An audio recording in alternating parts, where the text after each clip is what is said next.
10.000 con Jesús, sacerdotes. Queridos hermanos, en este 23º domingo del tiempo ordinario, la Iglesia nos presenta el Evangelio de Mateo, capítulo 18, versículos que van del 15 al 20. Es un evangelio lleno de enseñanzas, pues se encuentra en el corazón de lo que llamamos el discurso eclesiástico. El capítulo 18 de San Mateo nos presenta este discurso de Jesús dedicado a enseñar a la Iglesia cómo debe vivir su vocación de entrega, de servicio como comunidad cristiana. Y dentro de este discurso eclesiástico encontramos hoy 3 recomendaciones de Jesús profundamente importantes para vivir en comunidad. La primera de ellas tiene que ver con la corrección fraterna. De hecho, el Evangelio comienza de la siguiente manera: si tu hermano peca contra ti, ve y corrígelo a solas. Si él te escucha, habrás ganado a tu hermano. Delante del pecado de nuestros hermanos, del pecado de aquellas personas que nos rodean, ante la eventualidad del mismo, que sabemos que es una posibilidad profundamente real, la reacción propia nuestra suele ser o la del rencor y el resentimiento. Nos guardamos para adentro aquella falta que han cometido contra nosotros en lugar de tener una actitud constructiva, o hacia afuera la del chisme, la difamación. Hacia afuera decimos a otras personas aquello que nos han hecho mal. Sin embargo, ninguna de estas dos acciones es constructiva. Cuando hacia afuera decimos algo, pues efectivamente estamos destruyendo la fama de esa persona y no le hacemos bien. Cuando lo guardamos solo hacia adentro, no estamos obrando de la mejor manera porque no hacemos ningún bien tampoco, y usualmente nuestro corazón se llena de resentimientos o emociones adversas a nuestro hermano. El Evangelio nos muestra el camino correcto. Si tu hermano peca, anda y a solas corrígelo. El verbo usado aquí es el verbo elenco, que quiere decir reprobar, corregir, refutar, pero también desde cierto punto de vista convencer. Este verbo lo encontramos también en Juan 16:8. Cuando venga el Espíritu Santo, convencerá al mundo en cuanto al pecado, en cuanto a la justicia y al juicio. Es decir, se trata de un reprender, de un corregir, sí, pero no es un corregir basado en simplemente expresar mi furia, mi coraje, sino que es un corregir basado en construir, en el convencimiento, en la motivación, en la como persuasión a una persona de que lo que está haciendo no es algo que le ayuda, no es algo bueno, es un pecado, le aleja de Dios. Si te escucha, habrás ganado a tu hermano, lo habrás adquirido. El verbo kerdaino, que significa justamente adquirir, poseer, ganar. Y esto es muy interesante porque en el momento en el que tú corriges a tu hermano, lo has ganado, es decir, lo has sacado del mal, lo has comprado en un cierto modo para el bien, para la vida eterna. En la eventualidad de que tu hermano no te escuche, se invita entonces a tomar consigo a 1 o 2 personas para que el tema quede zanjado, como dice la palabra de Dios. Aquí hay una cita por la palabra de 2 o 3 testigos. Es decir, que una vez que la persona no me escucha, de nuevo, mi respuesta no debe ser ir a otras personas a hablar mal de este porque no me escuchó, sino que debe ser tratar de hacerlo con más personas. Pero si ni así los quiere escuchar, entonces díganselo a la comunidad. Esto es muy importante porque la palabra usada aquí para expresar comunidad es la palabra eclesía. Si tampoco así les escucha, díganselo a la eclesía.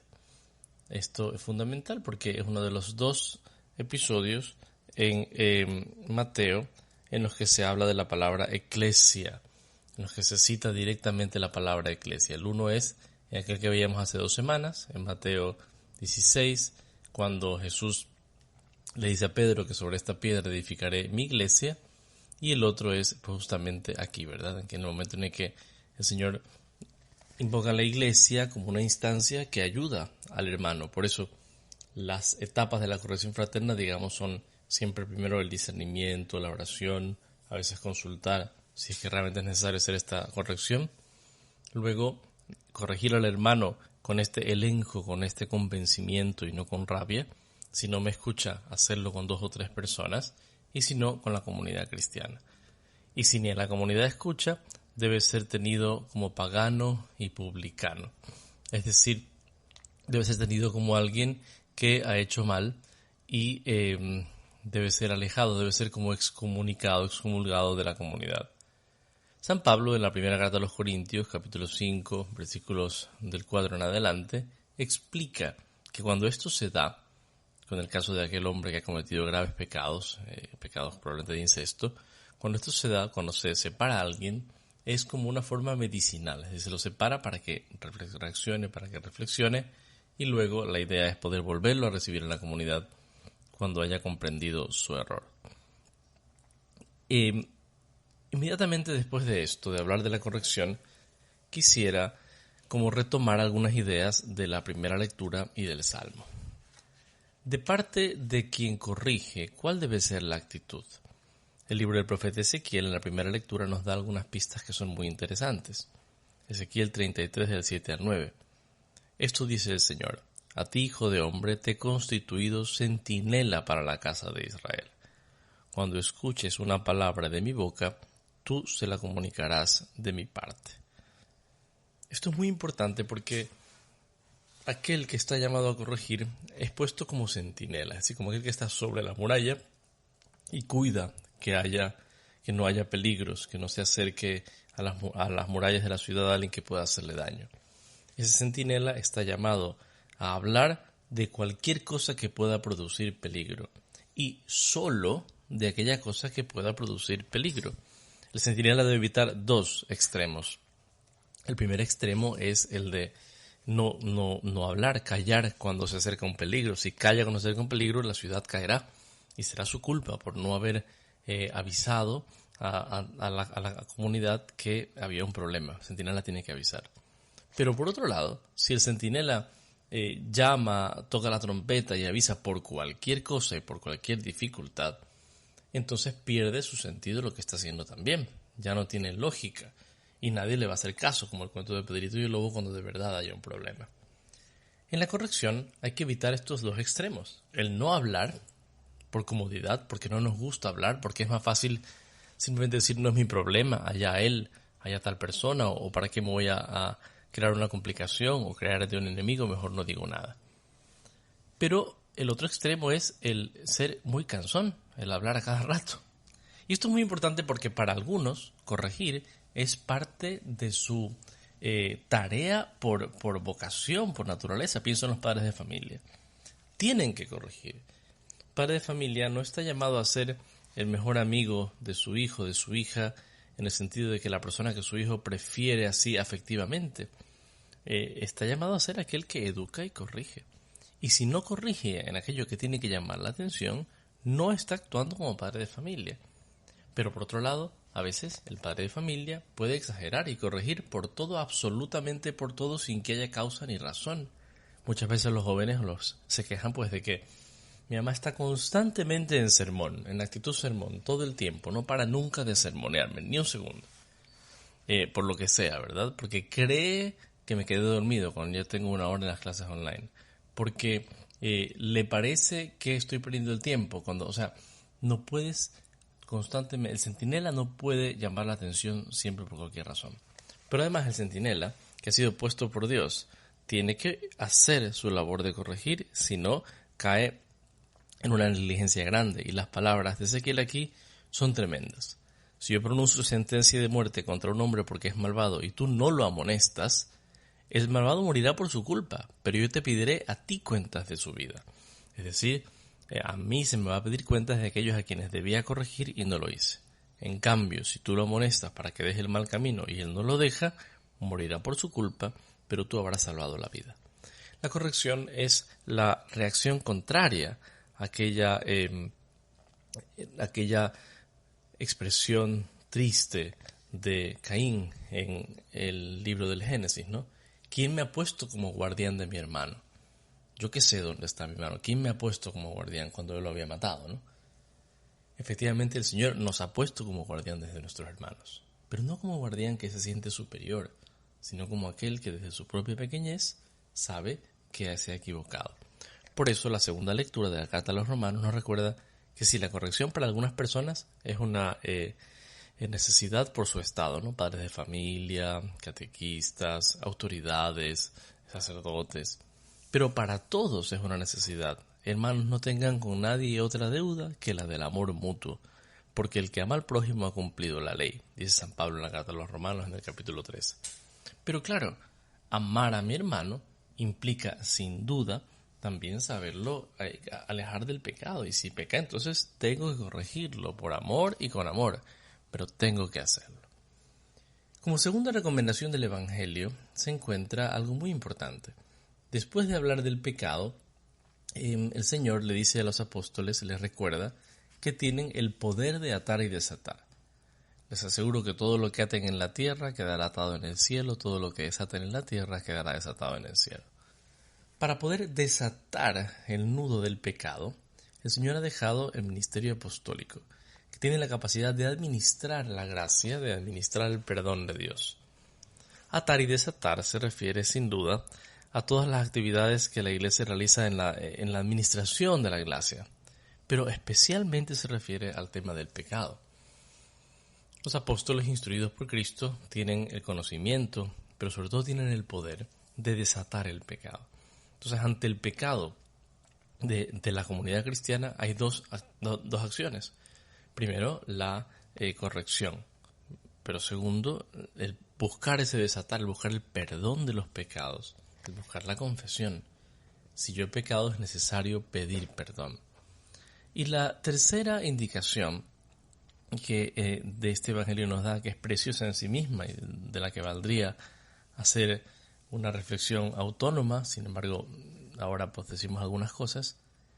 Versículo 19. Les aseguro también que si dos de ustedes se ponen de acuerdo en la tierra sobre cualquier cosa que quieran pedir, mi Padre que está en los cielos se lo concederá.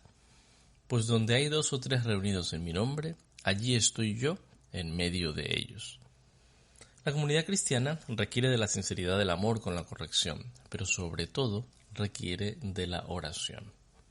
Por eso les aseguro, dice Jesús, que si 2 se reúnen, esto es muy bonito, porque el verbo usado aquí es el verbo symphoneo, de donde viene sinfonía, o sea, 2 personas que se reúnen a sonar juntos, es decir, a orar juntos, ¿verdad?